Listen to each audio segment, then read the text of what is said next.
All right, good evening. Good to see you all. Tonight's prop is a box of Manischewitz. Why a box of Manischewitz? Because Manischewitz has now decided to throw their hat in the ring of the coveted babka. And this tells you just how far we've come as a society. Manischewitz, famous for their Passover foods, is now fully ingrained in the chametz area to the point where they are making chocolate babka. And in case you want to buy some, it looks like this. Why am I talking about food? Well, number one, I'm hungry, and I like chocolate babka. But also because tonight's discussion, we will get into food. And I think the fact that there's Manischewitz babka is a sign of the Messianic era. You want some? We've got some. Where can you get this babka? Well, right now at your local Chabad, but I'm hoping they'll start carrying it in the stores. So you're a dealer of babka now, is what you're. We are selling it now for the very low price of $100. You know, That's a side gig he's doing. side gig, yeah. A side gig, yes. He's a babka dealer. $100, $100 seal. Babka. 150 if you want the germs from all the kids here at the preschool. They will all, pass on their germs to build your immune system.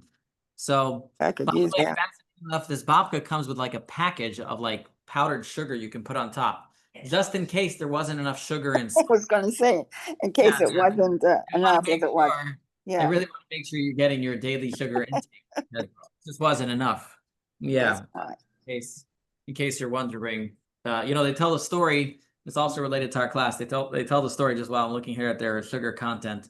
Only 44% of your daily value of sugar for each slice. Okay? Terrible. They tell the story. They tell the story of this guy. He's sitting in the restaurant, and they deliver to him this giant pig with the apple in its mouth. The famous depiction. Anyways. So his rabbi is walking by the restaurant, and the Jew wasn't very smart enough. He was sitting by the big window. So the rabbi sees him, and he walks and he says, "Morris, what's going on over here? What are you doing? What are you ordering? What are you about to eat?" Morris says, "Listen, Rabbi, I don't know what happened here. I ordered an apple. They have some presentation here. What can I say?" So why am I saying that? Because as we're going to see, there's some very fascinating, and if I don't want to use the word fascinating because that's an overused word, very difficult statements that are made about some of the changes that will happen in the times of Moshiach. So the last couple of weeks, we spoke about how there will be no more positive commandments, and we explained, no, it doesn't mean there won't be any more positive commandments. It means there will be no more commandment because there will be no differentiation between the commander and the commandee.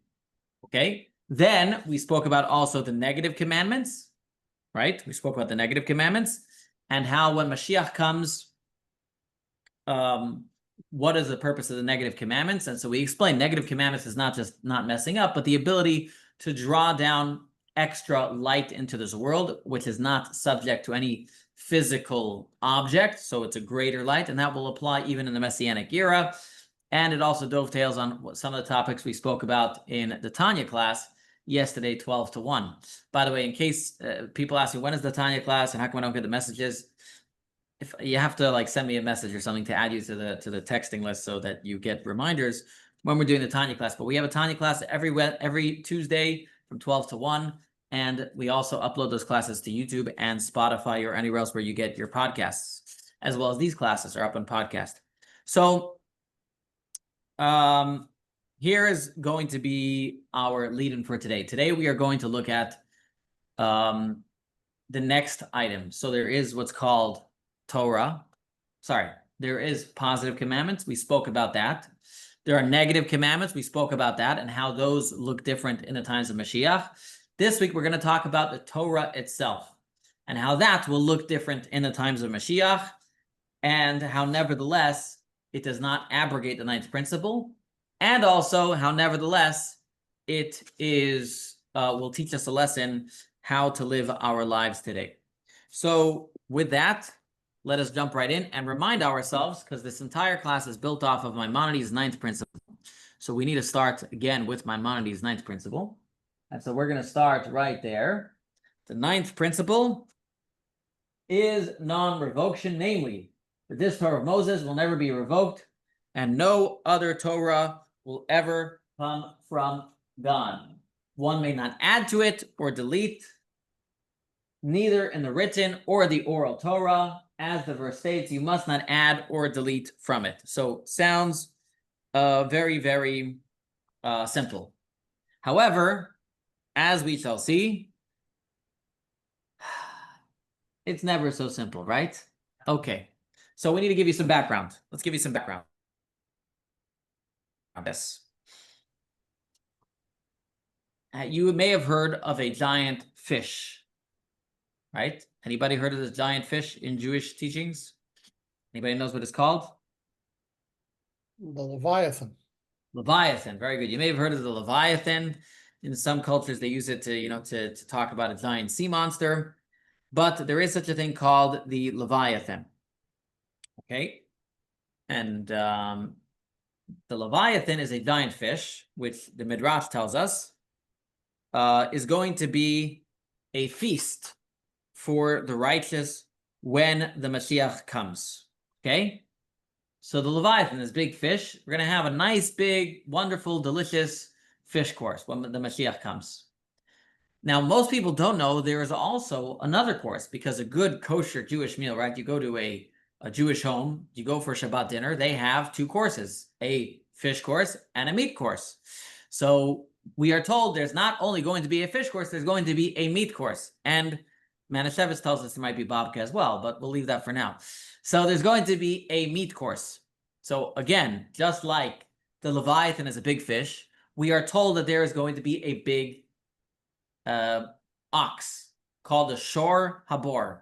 The Shor Habor, this giant ox that is going to be also slaughtered, and it's going to be all the meat that we're going to eat at this big meal. So again, Mashiach is going to come, we're going to build a temple, and we're going to celebrate by eating this giant fish and this giant ox.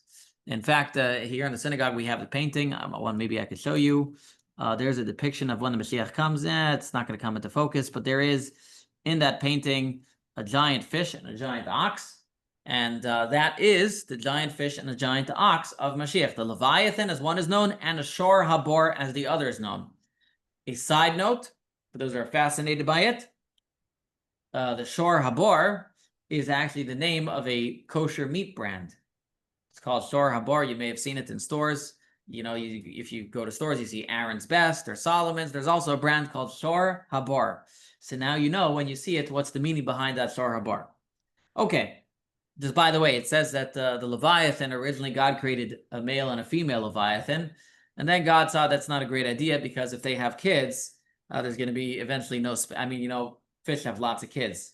If they have kids, there's going to be no space for anything else in the world. So it says God took care of I don't remember if he took care of the male or the female. I'm not sure which one, and made it into herring or something. It's a medrash. It's interesting. But personally, that's what I'm looking forward to when Mashiach comes. I'm looking forward to some herring. Okay? So when Mashiach comes, how are we going to slaughter this big ox? And I may ask in another question is, how are we going to kill this fish? All right, killing the fish, I guess you kill any big fish. It'll be a war. But how do you kill this big ox? Everybody knows, for example, giraffes are kosher. Maybe you don't know, but giraffes are kosher. You won't find anybody eating a giraffe. It's a very difficult process to slaughter a giraffe. It can be done. It's a very difficult process. So how are you going to slaughter a giant ox? So the Midrash tells us, don't worry about it. God has got us covered. Let's take a look. We have a text from Vayikra Rabbah. Vayikra Rabbah is a Midrash. And it's right over here.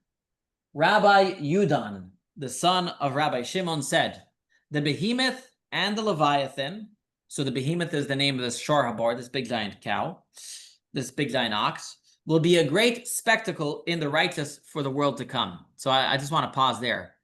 What it's telling you, by the way, number one, is you think football is a good game, you think baseball is a good game, or hockey is a good game, whatever you think. God's got a much bigger, exciting match for you, okay? There's going to be a match between a giant fish and a giant ox. This is the reward for the righteous. They're going to witness this giant match. They're going to face off. So let's read what happens. It's going to be exciting. And who will win? Let's continue. So anyone who never witnessed the royal hunts of the nations in this world will merit seeing them in the next world. What it means is that back in the day, not today, hunting was like the big sport, right? Today we have other sports, but back in the day, hunting was a big sport, and that was like their fun. They would hunt for fun. In addition, for food, they would hunt for fun. So what it's saying here is if you never partook in these other type of spectacles, then you'll get to enjoy this even more exciting spectacle, okay? How will they be slaughtered? The behemoth will strike the Leviathan with its horns and pierce it. So they're going to be standing at the edge of the water, like in that picture. And the behemoth is going to take its horns and straight into the fish. Nice shot. All right, it's going to take care of it. So we don't need to, reel it in and everything else. And the Leviathan will strike the behemoth with its fins and tear it open. So the Leviathan has big fins, and it's going to slash its throat, and bam, the ox is going to die. Now, the problem is, the sages ask, is that a valid slaughter? Is it kosher if a fish slaughters with its fin? But didn't we learn anyone may slaughter using any tool and any time, except with a harvest sickle, a saw, or with teeth, since they cause pain? Okay, since they cause strangulation. So before I give you the answer, I need to explain the question. The question is like this. Everybody knows in Judaism, the way we kill animals is through slaughter. Now, slaughter has to be a very smooth process. In addition to not wanting any pain to the animal, God wants it to be a smooth process, meaning the animal should be killed by the knife, okay, not by strangulation or any other reason. That's why you need a clean cut. Otherwise, you could be killing it through other methods in the meantime while your cut takes too long. Okay, so we need a clean cut. Now, the shechita knives, the knives they use for slaughter, are very, very sharp to the point where you wouldn't feel the cut. Now, you might feel that's how sharp they are. Now, obviously, eventually the cow's going to feel that it's dying, but the actual cut is so sharp you won't feel the cut. I don't know if anybody ever cut themselves with a really sharp knife. It can happen. You can cut yourself, and it's such a good knife that you won't feel the cut. It's very, very scary, very dangerous, but it can happen. Okay, so the knives of slaughtering are very sharp.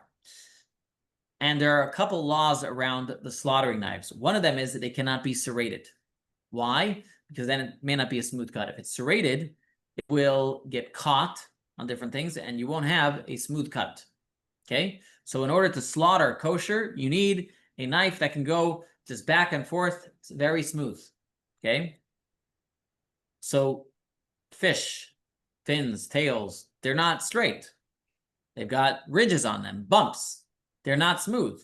So this is what the sages are asking. They're saying, what? Well, 1 second, you're telling me we're going to be eating this giant ox and it's going to be slaughtered by the fin of a fish. How could that be kosher? We know that that's not a kosher slaughter. Anybody has a good answer? Not actually a slaughter, because it's not people doing it. It's another commentary talks about that. But then if it's not a slaughter, then it wouldn't be kosher either way. It has to be slaughtered for it to be kosher, right? Killing something is killing something else. Huh? Something is killing something else. That is kosher. You're saying because one animal is doing it to the other? Yeah. Well, the problem is, even if we say that an animal can slaughter another animal, but that animal has to be, so let's say, can a monkey, let's just say for whatever reason, a monkey were to slaughter, right? It would still have to use a sharp knife, right? Let's say a monkey would slaughter cows for us. Not saying they do, but just giving you in theory. Getting past the question of an animal doing the slaughter, right? Which it is a question, it is discussed. There's another question besides for that, which is the tool itself being used is not straight. Now, I could go the rabbit hole of how the fish is allowed to do it and not a human being, but we're only going with one question for tonight. Maybe at the end of the This class, we'll go with a bonus actually- question. The fish has special fins that are knife-like Okay. and aren't serrated. It's one possibility. Yeah, that is what I would have been my good answer at the very least, right? Because nobody's ever seen a Leviathan. So let's just say, why don't we just say the fish has some good Fins. equipment. Yeah, it's got good equipment. It's got very sharp fins. Do the laws of kashrut apply? In the times of at this Mashiach? time? Well, mitzvos will not change. That's the ninth principle, right? Well, let's read the answer, what the Midrash tells us. The Midrash tells us, and I'm not telling you you're wrong. I'm just first telling you why it shouldn't be the case. So the Midrash answers, Rabbi Avin Bar Kahana said, a new Torah will go forth from me. That's a statement from one of the prophets, meaning new laws will emerge from me. The prophet saying about God. So God is saying, a new Torah will go forth from me. New laws will emerge from me. She just told us. Ah, yes, very good question. This contradicts the ninth principle, right?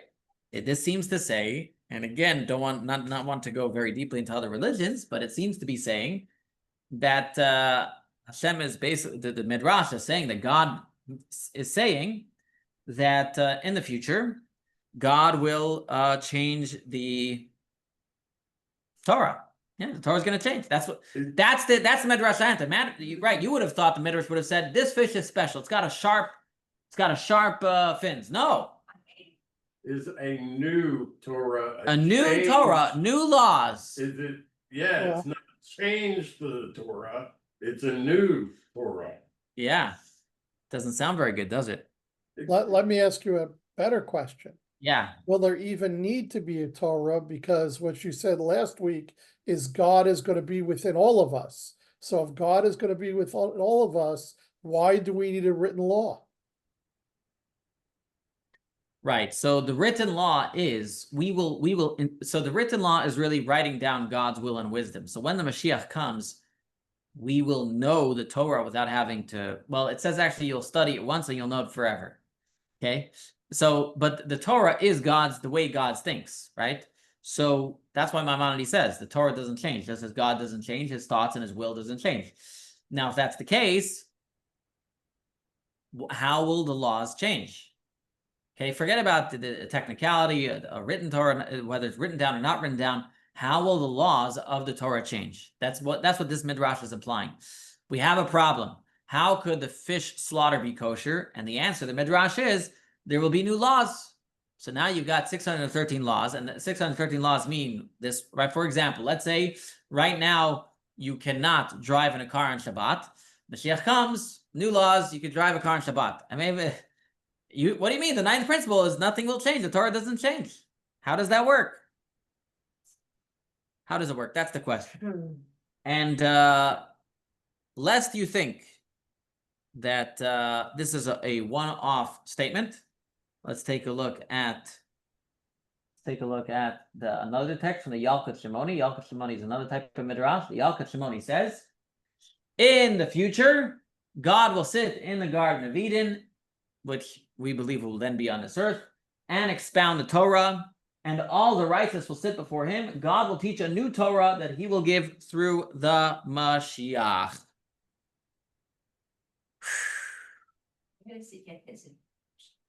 Well, again, this is the Midrash. So again, this is what the rabbis are saying. We quote the Midrash all the time. Now, the problem is, again, and if we want to just say, read from Maimonides, Maimonides says, if a prophet performs signs and says God sent him to add a commandment or to remove one, he is a false prophet. Such a person is executed, just building on the ninth principle. So how does this work? How does it work that there will be a new Torah? And by the way, I want to add, there are other elements that we are told that the Torah will be new. This is why I start with Manischewitz. You think it's just fishes, okay? Did you know that when Mashiach comes, pig will be kosher? What? Yes. If you were always excited about having a little bit of ham, when Mashiach comes, it will be kosher.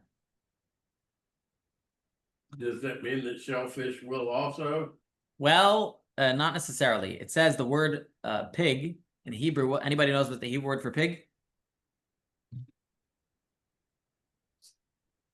Anybody knows the Hebrew word for pig? Chazir. Chazir. Very good. Chazir. So our sages say chazir. Chazir.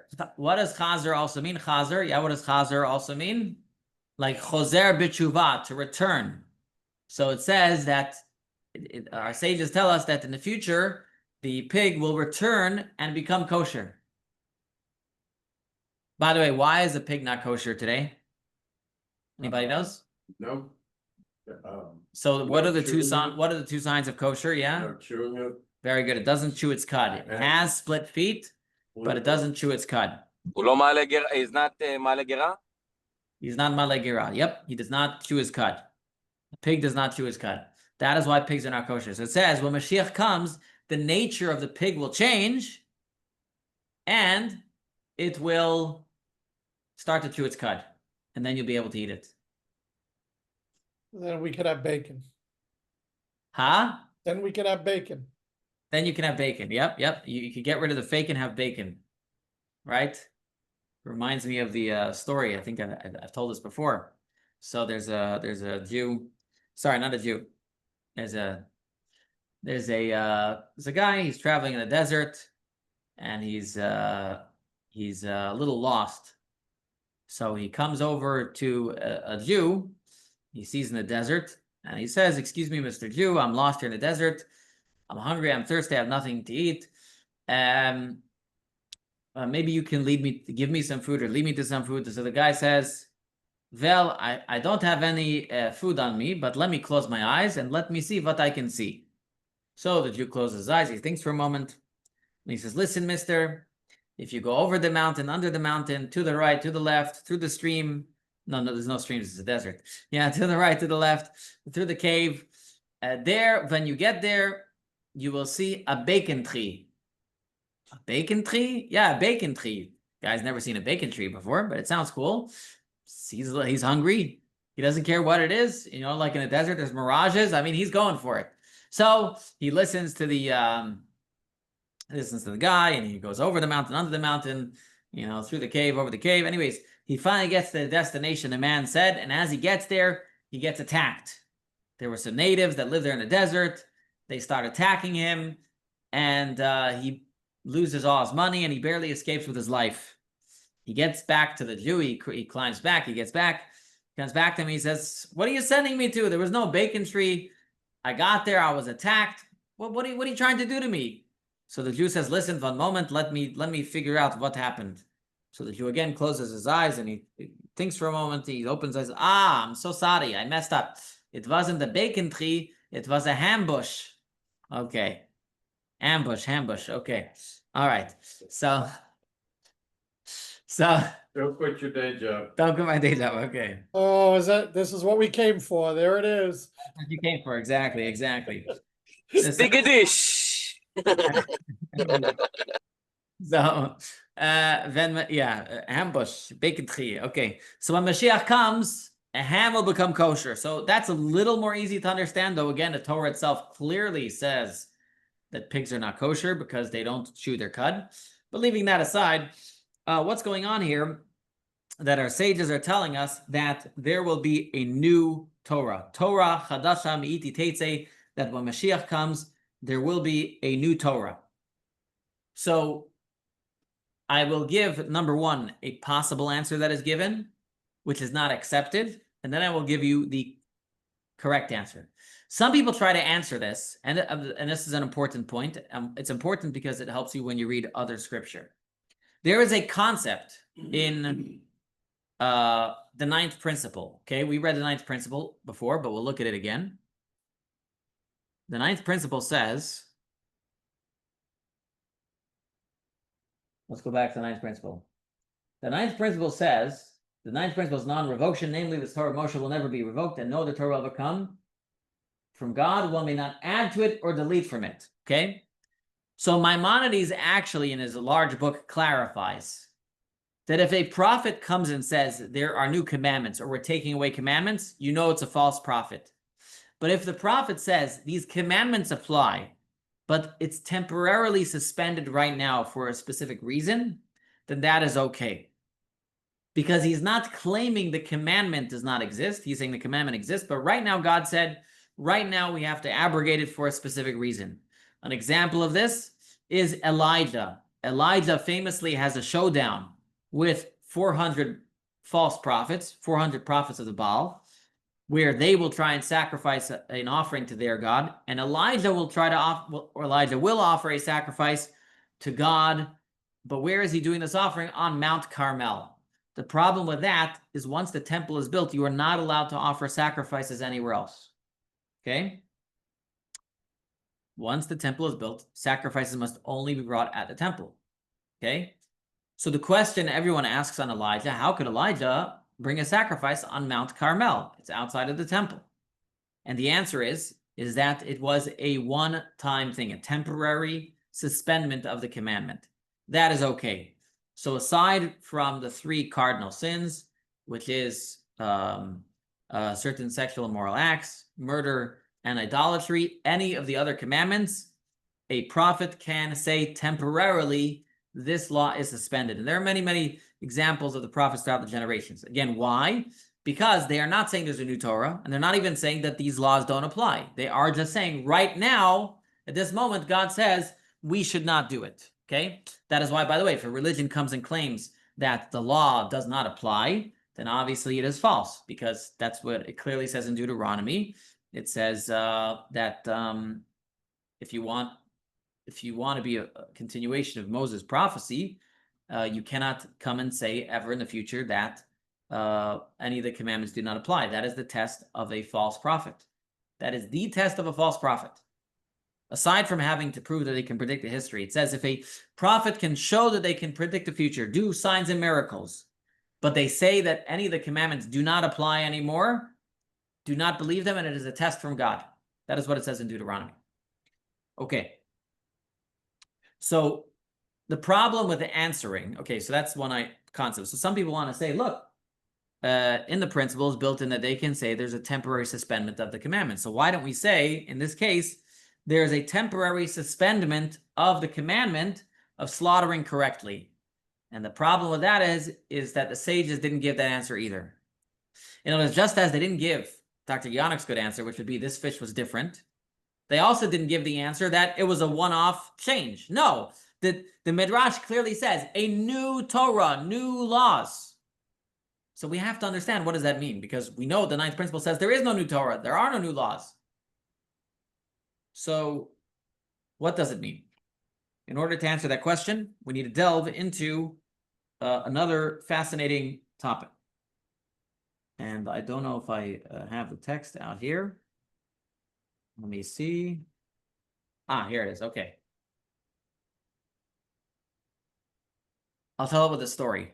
The story goes, Rabbi Akiva. So, by the way, let me summarize. Our question is, we know from the 9th principle, there will not be a new Torah, there will not be new commandments. There is something that's going to be done wrong according to Jewish law in the times of Moshiach. They're going to slaughter with a non-kosher knife, aka a fish fin. And the sages say, oh, well, how is that allowed? Because there will be a new Torah. Well, how could there be a new Torah? So the answer is going to be based on I'll start off with a story. The story goes like this. The great Moses goes to heaven to receive the Torah. And as he's up there, at one point he asks God, this is from the Midrash. The Midrash tells the story. It says, God, show me some of the great sages of the future. So God brings him to a class, puts Moses in a class listening to Rabbi Akiva, the great sage Rabbi Akiva giving a class. So Rabbi Akiva is giving the class, and Moses is sitting there in the back listening. And Moses is listening, and Rabbi Akiva is explaining ideas from the Torah that Moses himself doesn't know. So he looks at God. He says, God, this guy's brilliant. I mean, he knows more insights of the Torah than I do. I mean, I never heard this before. Where's he getting it from? And maybe if he's that brilliant, make him give the Torah, not me. So then, in the middle of this class, one of the students asks Rabbi Akiva, says, Rabbi Akiva, tell me, where do you know this? You know, you're teaching us something. Where do you know what you're teaching us from? How do you know it? So Rabbi Akiva says, oh, it comes from Moses. So Moses is sitting in the back. What's going on here? Okay. So the answer is that yes, everything comes from Moses. How so? Moses gives us all of the principles, all of the methods of derivation, all of the methods of understanding the Torah. Was Moses given the details and the application of every single law for all time? No. Was Moses explained exactly how Jewish law applies to electricity? Was Moses explained how the Jewish law applies to cars, how it applies to timers? No, Moses was given principles, and it is through these principles that throughout the generations, we have been able to apply the Torah for future generations, which, by the way, we explained to a certain extent in our JLI course this year, Decoding the Talmud, and we will explain in another course even deeper in another JLI course coming up this next year, which will be Judaism Applied, how we take Judaism applied to modern day life, but that's another story. So the answer is, again, so every teaching, every innovative insight, if you, let's say, read the Torah, right? Rabbis, if you hear a sermon, they're always innovating, right? If they're not plagiarizing someone else's material, which is most of the time. No, I'm kidding. Well, I'm not kidding, but you know, it's not plagiarizing. It's taking the information and making it your own. So, you know, like is a doctor plagiarizing medical material? But anyways, I digress over here. Why am I talking about rabbis? Anyways, so any teaching, any true Torah teaching in any future generation really comes from Moses at Mount Sinai. Why? Because Moses was given all the principles and all of the rules and all of the methods of derivation by which we can then interpret the Torah for generations to come. And we'll read this. This is written explicitly in the Talmud. Let's take a look here. Rabbi Yochanan said in the name of Rabbi Shimon Bar Yochai, everything a diligent student will one day innovate was already given to Moses at Mount Sinai. Every innovation. Now, the problem with this statement is it's actually a contradictory statement if you read it carefully, because it says every innovation by definition means something new, something novel. It's a new discovery, right? Yet our sages are saying almost a contradictory story. They're saying this is innovation. It's a new Torah insight. And yet it was given to Moses at Mount Sinai, right? Because, so again, if you read that line, it again seems strange. Everything a diligent student will one day innovate was already given to Moses at Mount Sinai. How can you, it's like having your cake and eat it too. How do you have both? How can you be innovating something and yet it was already given? How you implement it. So new in here does not mean it wasn't there before. It means it wasn't revealed before. It means we weren't ready to understand it. That's why in, just for example, that's why we call in the world of science, we call it a discovery, right? We call innovations, really, they're called discoveries, right? When someone invents something, another language used is a discovery. Why? Because truthfully, they are just discovering what already existed. They're not making it, to a certain extent, they're not inventing anything. Electricity was already there. They just discovered how to conduct electricity. Everything was already there, okay? It's like they tell the story of scientists when they come to God. And they thought, God, you know what? We finally we cracked the last code. We really don't need you now anymore. We have figured out how to create life. God says, really? That's pretty cool. Show me. Let's see you do it. So the scientist bends down. He steps up. He picks up some earth from the ground. And God says, hey, get your own stuff. Okay, so you get the idea. You know, they got to start with something God gives them. So Torah innovation means, truthfully, a discovery. The Torah never changes. Our perception of the Torah may change. In other words, we may think it's new, but in truth it's not new, right? So how is Torah applied to electricity? Right? So it is not a new Torah, it is taking the old principles and discovering how they apply to electricity. A innovation in Torah really means what was once hidden is becoming visible. What was once encoded becomes decoded. What was once beyond us becomes part of our lexicon. That's what the new Torah of the Messianic era means. It's not a replacement of the same Torah. It is truthfully the Torah shining in its fullest light. That's any innovation. And when it comes to Mashiach, it will be so more. In the exile, we are only capable of grasping a fraction of the Torah's depth. However, in the times of Mashiach, when Mashiach will come, when the veil will lift, the divine layers will reveal themselves, and the Torah will be experienced brand new, not because it changed, but because it will seem so changed to us that we will call it new. So think of it like this. Every time a student discovers an innovative insight in Torah, we call it, yeah, oh, that's a novel idea. That's a really innovative thought in the Torah. But imagine if all areas of the Torah were suddenly open to us in ways that we never imagined before. We would use the language Torah Chadasha. We would use the word, wow, that's a new Torah. Even though it's not a new Torah, because it was all there. But we can use the word new just as we use the word new for any innovation of any student that's used. This is the meaning of what our sages say, that it's a new Torah.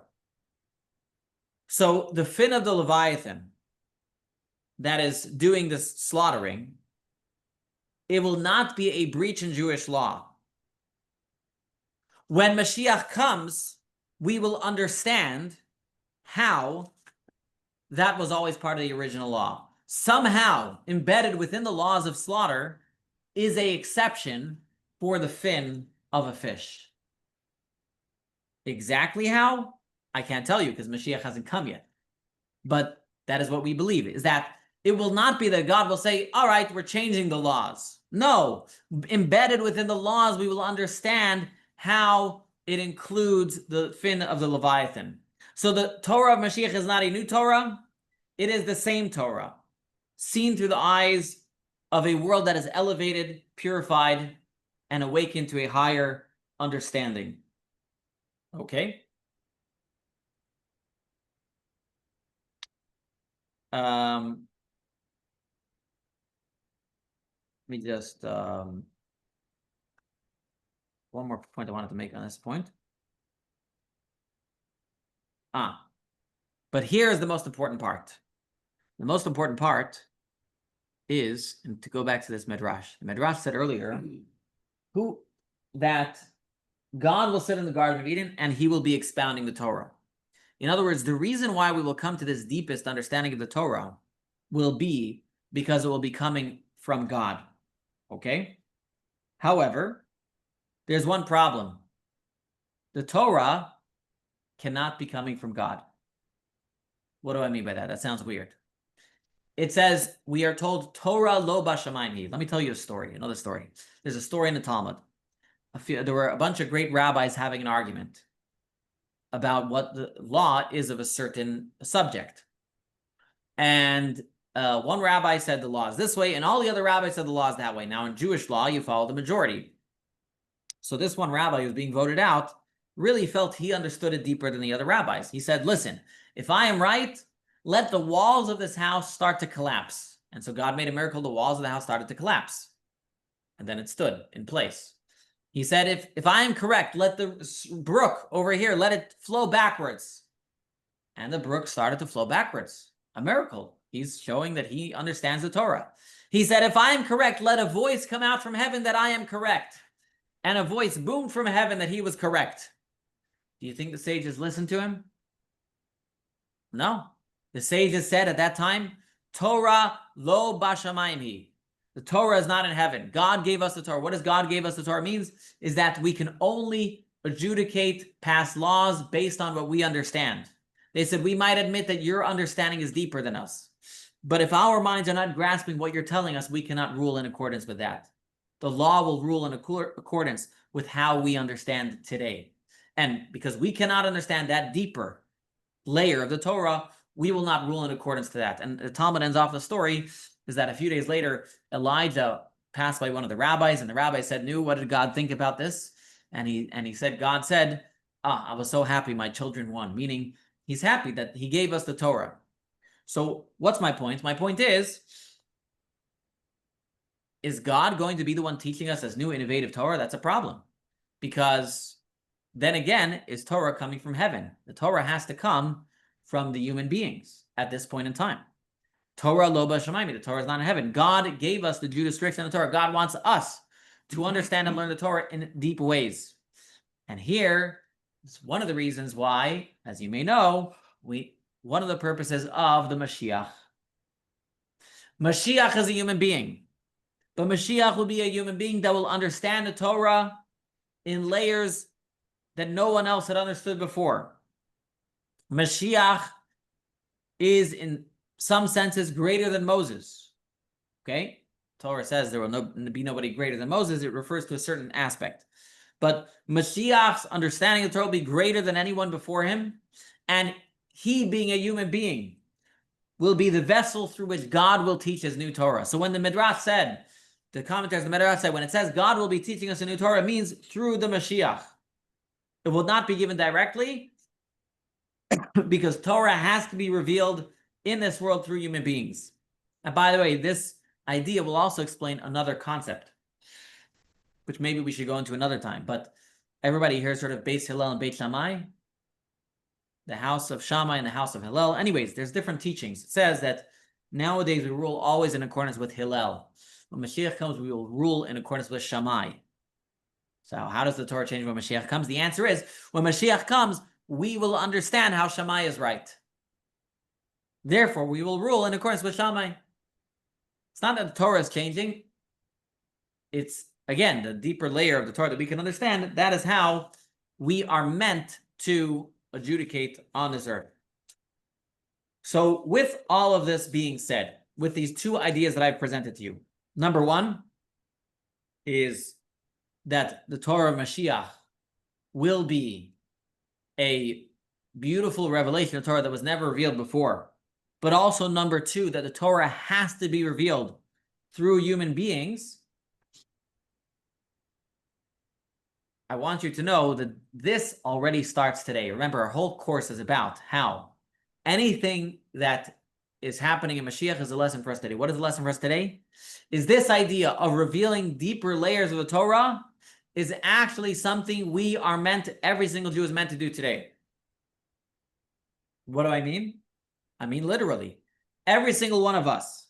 The Tanya writes, the Alter Rebbe writes in his Tanya, that every single Jew has a part of the Torah, portion of the Torah that you are meant to reveal. A verse that you are meant, well, it doesn't have to be a verse. It can be any part of Torah. A perspective, a nuance, a question, a insight.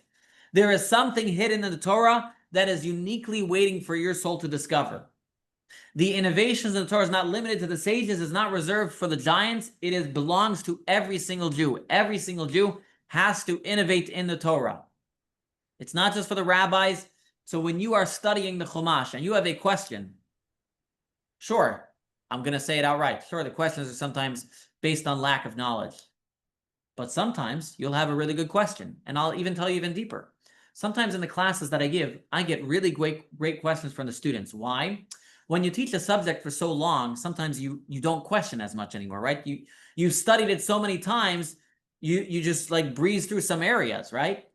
And so, yes, sometimes a student may ask because of lack of knowledge, but sometimes they may be asking precisely because they haven't learned it before. They actually have a very deep question. And without having learned it before, they have a very deep and important question. Very good question. So that's what I'm saying. Just because you have a lack of knowledge does not mean that that you cannot ask good questions. That alone could be the beginning of an innovation, and does not mean you cannot come up with some type of answer. And maybe you can explore a certain area of Torah that you know a little bit better than others. And the Rebbe was very, very strong into this idea. The Rebbe taught this idea that every person can and must innovate in the Torah. You know, until till about 80 years ago. You know, let's going back a long time ago. Printing was expensive, right? If you came up with novel ideas, even pen and paper was 100 years ago was expensive, right?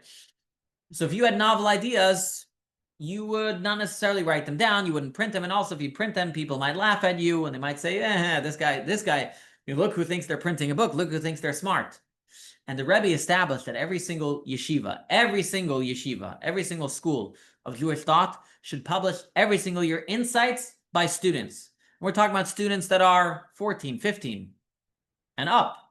And the Rebbe also he wanted journals every year to be printed because he wanted to push this idea is that every single Jew can innovate in Torah no matter who you are. And the Rebbe created a culture where innovation in Torah was not just a nice thing, but it was expected. And honestly, when you know you have to innovate, then the knowledge that you study is much deeper. But my point is that this is living Mashiach now. Know that actually, in order to bring Mashiach, we need to reveal all the parts of the Torah that are meant to be revealed. Just as doing mitzvahs bring Mashiach closer because we are revealing godliness into more of this earth, there are parts of the Torah that are waiting for us to reveal it in order for the Mashiach to come. So this whole discussion in this class was a beautiful discussion of explaining the ninth principle and explaining what does it mean that when Mashiach comes, there will be a new Torah. We explained it doesn't mean it will actually be new, but it will be a Torah of such a depth of innovation, as we explain what that really means. Innovation doesn't mean brand new. It means from the principles of Moses, but it will seem so new to us that we will call it a new Torah. This is what Mashiach will do, and it has to come through human beings. Today, right now, we have to live with a Mashiach mindset as well. We need to understand, we also need to reveal parts of the Torah. We need to innovate in the Torah. And this gives us great life. It breathes a lot of life into our studies, because a lot of times when people study, they feel, who am I? And I'm just, what knowledge do I have of Torah, right? And through the Rebbe giving this push to everyone, even, young schnooks, as we might say, right? Young schnooks, young little students. The Rebbe gave this push that everybody can do it today.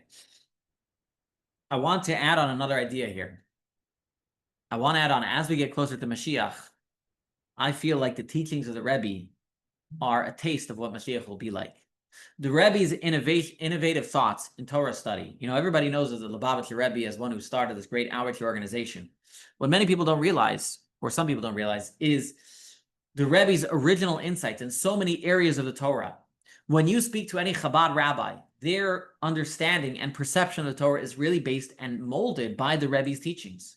The Rebbe's teachings are so deep in so many different areas. Even those who are not big fans of Chabad would study the Rebbe's teachings. And the Rebbe didn't just teach Torah.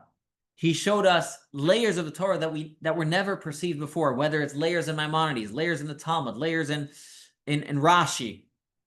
He took very well-known texts and he revealed very, very deep insights that no one had ever seen before. And to me, personally, that is a taste of what's coming, a foretaste of what the Torah will look like when the Mashiach comes. So I would also add, if you want to prepare for the Torah of Mashiach, you can start living it now by, number one, studying some of the teachings of the Rebbe, and number two, engaging in the Torah in a way that you innovate. And when you innovate, you are not just studying Torah, but you are helping to reveal the Torah of the future today. I want to show this video of the Rebbe, just to, or it's not a Rebbe, it's a presentation. This video will show just one story of a student who felt his innovation was not worth seeing. And it's a fascinating story. We shared it once in a different course. But I want to show you this. And it'll hopefully give you all an impetus to study and to innovate. So let's take a look at this.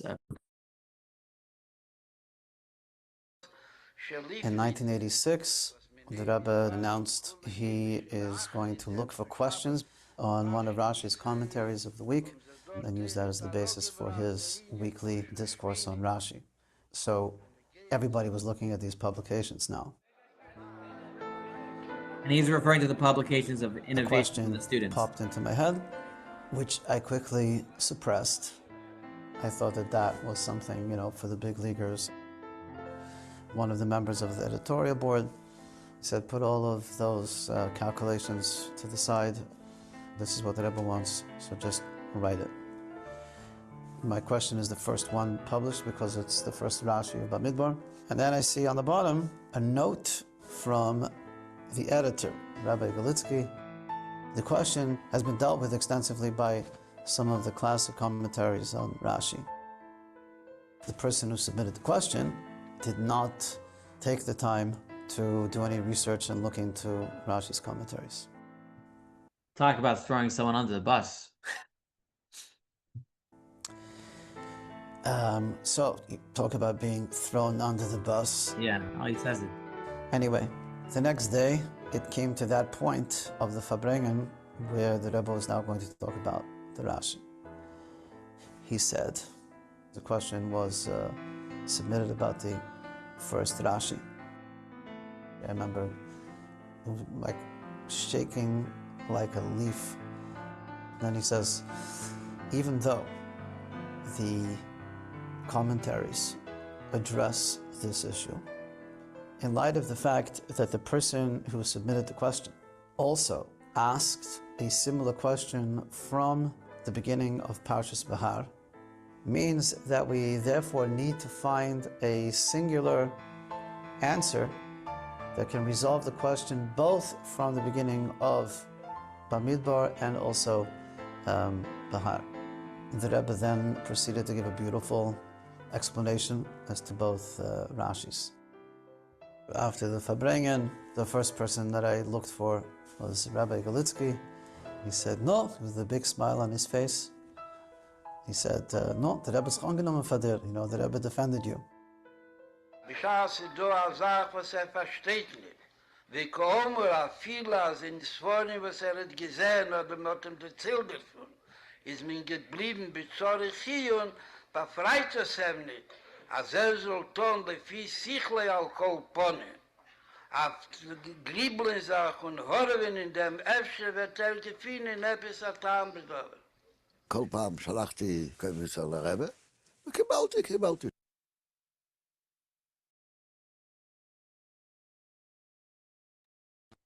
All right, so if that was not a resounding belief in every single one of you, and by the way, that's one of the things that people talk about the Rebbe.